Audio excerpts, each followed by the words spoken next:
سلام و عرض ادب خدمت همه دوستان و همراهان. من مهدی راوی و گوینده داستان‌های ترسناک شما هستم.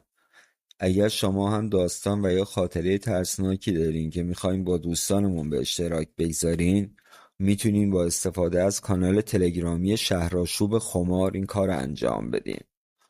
ازتون درخواست میکنم برای حمایت از بندم از سابسکرایب، لایک و کامنت بنده رو بی نصیب نذارین. متشکرم. اسم داستان امشبمون رو آقا بهمن فرستاده از رضوانشهر. میریم تا بقیه داستان رو گوش کنیم. هوا خیلی سرد بود و من چند طرفه داشتم عذاب میکشیدم. بار پلاستیکم و مامورای شهرداری گرفته بودن و حالا هیچ پولی برای مواد نداشتم. مهمتر از همه این بود که توی اون سرما خمارم باشی. داشتم جون میکندم. احساس میکردم تک تک سلولای بدنم درد میکنن و فریاد یا مورفینا سر دادن. به هر سختی خودم رو رسوندم پیش دوستام. به هر کدومشون گفتم، هیچ کدوم یه ذره هم مواد بهم ندادن. ساقی اومد با گردن شکسته و سر پایین. رفتم جلو و گفتم امشب منو بساز، فردا جبران میکنم. در کمال حیرت بهم مواد داد. واقعا از تعجب دهنم باز مونده بود. بالاخره اون شب با تمام مشقاتش و اون سرمای استخوان‌سوزش تموم شد. فرداش هم مثل بقیه روزا راه افتادم تا به دستگیره در سطل زباله‌ها دخیل ببندم و حاجت بگیرم. یه روز که هوا خیلی سرد بود به گورستان پناه برده بودم و توی یکی از قبرهای خالی سنگر گرفته بودم تا از سرما نمیرم. آخرای شب بود که احساس کردم صدای کندم به گوشم میرسه. سرم آوردم بالا و یه نگاهی انداختم. دیدم یه دختر بچه چند تا قفل و کلید دستشو میخواد اونا رو دفن کنه که فریاد زدم خدا زده، داری چی کار میکنی؟ داری با زندگی مردم بازی میکنی. داشتم همینطور مزخرف میگفتم که دختر بچه چند تا تراور تا نخورده انداخت سمتم و گفت ساکت باش. من که بوی اسکناس مستم کرده بود دیگه. مردم و بدبختی‌های ملت رو فراموش کردم و حالا راحت نشسته بودم تا ساقی بیاد و ازش یه جنس توپل بگیرم و چند روز خیالم از بابت مواد راحت بشه. توی افکار خودم بودم که صدای دخترونه ولی محکم گفت جای گرم و غذای داغ دلت میخواد؟ گفتم کیه که نخواد. دختر ادامه داد مادر بزرگ من دنبال یکی مثل شما میگرده تا این کارا رو به اون بسپره، تا من بتونم به کارهای مادر بزرگم توی خونه رسیدگی کنم. پرسیدم خب الان چیکار باید بکنیم؟ گفت بلند شو بریم. گفتم میشه یکم منتظر بمونی ساقی از راه برسه، من موادم رو بگیرم و بعد بریم؟ دخترک گفت متوجه حرفت هستم ولی مادر بزرگم گفته بهش بگو من موادشم میدم. گفتم مگه مادر بزرگت منو میشناسه؟ گفت حالا متوجه میشی بعدن. تو راه با مادر بزرگش صحبت کرد و گفت بریم یه دست لباس بگیریم بعد بریم خونه. آخه مشتریای مادر بزرگم خیلی افاده‌ای و پرفیس بودن. باید همیشه لباسای خوب به تن می‌کردیم و با ظاهر خوب جلوی اونا ظاهر می‌شدیم. رفتیم یه دست لباس عالی و گرم برام خرید. از بابت موادم که خیالم راحت بود. بالاخره رسیدیم به خونه. اول دخترک رفت داخل بعد منو صدا کرد. پیرزن گفت ببین پیش من زیر و رو کشیدن ممنوعه چون من میفهمم. هر لحظه برای هر کاری خواستم بفرستمت بدون ادا اطوار باید بلند شی و بری. گوشه حیاط یه در زنگ زده بود که پیرزن گفت از امروز اونجام اتاق توه. سعی نکن تو کارای من فضولی کنی که بد میبینی. رفتم یه نگاهی انداختم. دیدم یه اتاق 6 متری تمیز با یه چراغ گردسوز که گرمای مطبوعی داشت. رفتم سراغ پیرزن و گفتم خانم من بدجور خمارم. اگه امکان داره حرفمو نصف کاره گذاشت و یه پک پینگ پونگی گرفت طرفم و گفت اگر گوش به فرمان خوبی باشی زندگی تو از این رو به اون رو میکنم. الانم گفتم یه چیزی بخور چون میدونم از دیروز تا حالا چیزی نخوردی. گفتم اول یه چیزی خورده باشی بعد بکشی. اصلا زمین تا آسمون این چیزهایی که دخترک در مورد مادر بزرگش برام تعریف کرده و این چیزهایی که داشتم میدیدم با هم فرق داشتن. نه فحش میداد و نه آزارم میداد. اون شب گذشت.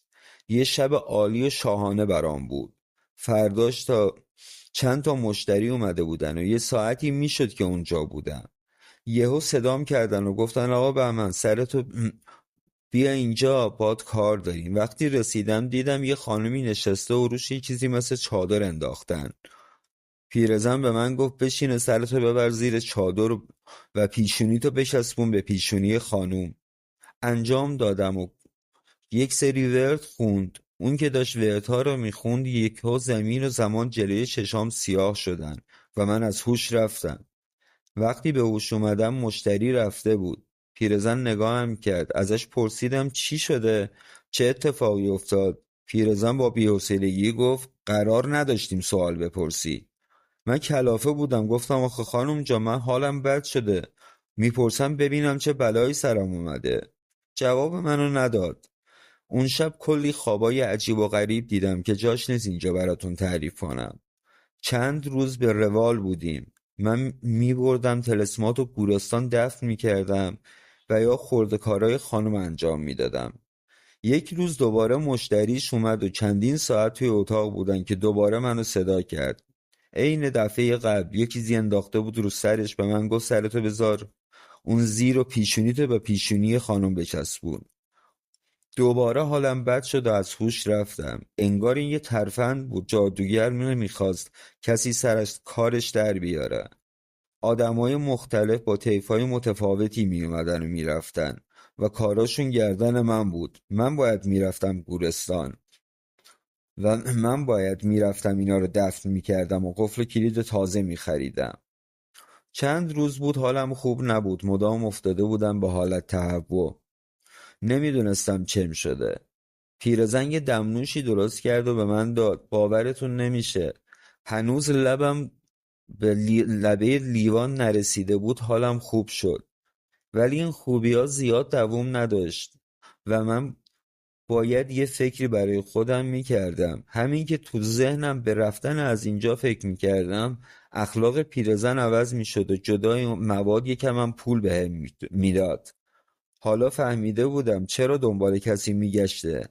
چون نمیخواست نوه‌شو آلوده یا مریض کنه. یک روز یکی آوردن که رو ویلچر بود. رفتم توی اتاق. بقیه رو بیرون کردن و منو صدا کرد. رفتم تو اتاق. گفت اول بغلش کن و بلندش کن از روی ویلچر. سرتو بچسبون به سرش و سعی کن صاف نگهش داری.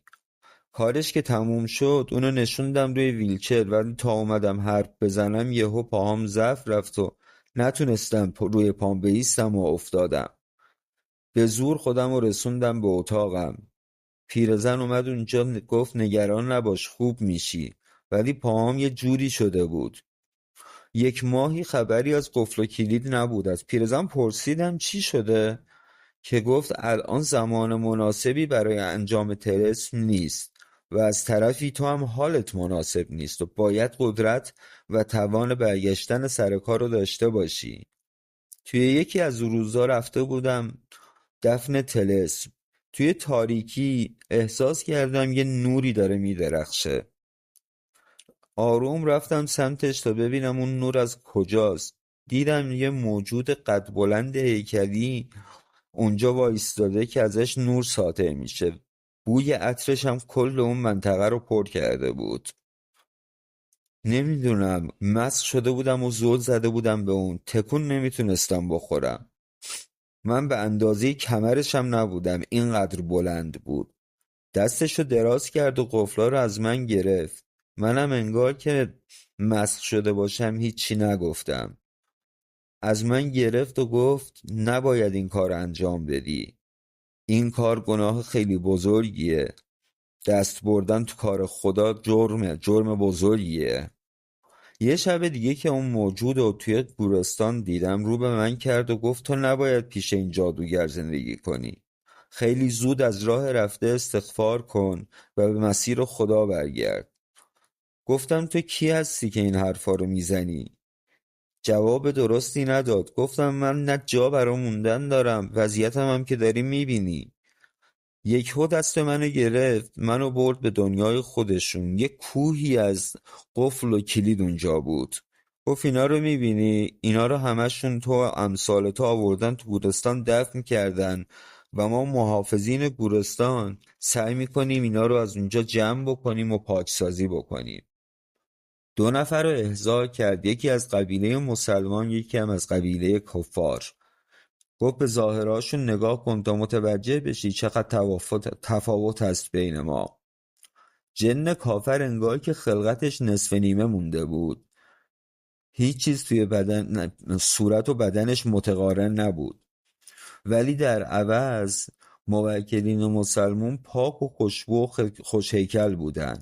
بعد رو به من کرد و گفت اصلا میدونی با این طلسمات چند نفر رو تا به حال به کشتن دادی و چه خونواده هایی رو بدبخت کردی؟ تو یک پلک به هم زدن منو برگردوند به دنیای خودمون. به من گفت خودتو اسیر این عجوزه جادوگر نکن که آخر عاقبت نداره. گفتم آخه چیکار باید بکنم؟ گفت اگر توبه بکنی من کمکت میکنم. گفتم من توبه میکنم ولی تو چجوری میخوای به من کمک کنی؟ سردردایی داشتم که نمیتونستم تحملشون بکنم و همون موقع اون سردردا تو سرم بود. این موجود اومد دستشو گذاشت روی پیشونیم و یه مقدار از سردردم کم شد.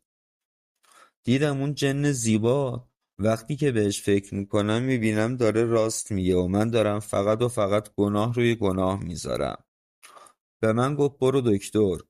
گفتم پولی ندارم. یک مقداری پول گذاشت روی یه سنگ قبر و به من گفت برو دکتر، بعدن باز همدیگر رو میبینیم. رفتم دکتر و دکتر بعد از عکس و اینا به من گفت تو توی سر چند تا تومور داری. من تازه دوزاریم افتاده بود، پیرزن کثافت درد و مریضی افراد رو میریخت به جون من. من که توبه کرده بودم و دیگه این کارا رو نمیخواستم انجام بدم و نمیفهمیدم اصلا چی شده. اون جن به هم قول کمک داده بود و به قولش عمل کرد. از ناکجا آباد 1 نفر حاضر شد هزینه عمل و بیمارستان منو بده. فوری منو بردن تو اتاق عمل و با یه عمل 3 عمل انجام دادن، یعنی جمجمه منو برداشتن و توی 3 قسمت از مغز من تومورهایی که جا لونه کرده بودن و از اونجا کشیدن بیرون. بعد از اینکه یه مقدار حالم بهتر شد دکتر به هم توضیح داد که بازم توی سر تومورهای کوچیک داری ولی اونا رو دیگه نمیشه کاری کرد، دست بهشون بزنی مشکل رو خیلی بدتر میکنن. من از اونجا خب میومدم بیرون باید چیکار میکردم بعد از بیمارستان؟ یه خیر دیگه پیدا شد که حاضر شد برای من یه اتاق اجاره بکنه، ولی من چون امکان کار کردن نداشتم همون خیر حاضر شد که هزینه زندگیم و کرای اتاقم هم پرداخت بکنه. من هنوزم بعد از ماهها حالم بهتر نشده و سردردهای مزمن کلا ولم نمیکنن. تازه متوجه شدم من تو چه کاری افتاده بودم و داشتم چه کار میکردم. از شما دوستانم درخواست میکنم زمانی که میخواین کاری انجام بدین اول خیلی خوب به عواقب اون کار فکر بکنین تا بعدم مثل من پشیمون و درمونده نشین. امیدوارم خدا برای همتون خوش بخواد. خدا نگهدارتون. خدا حافظ.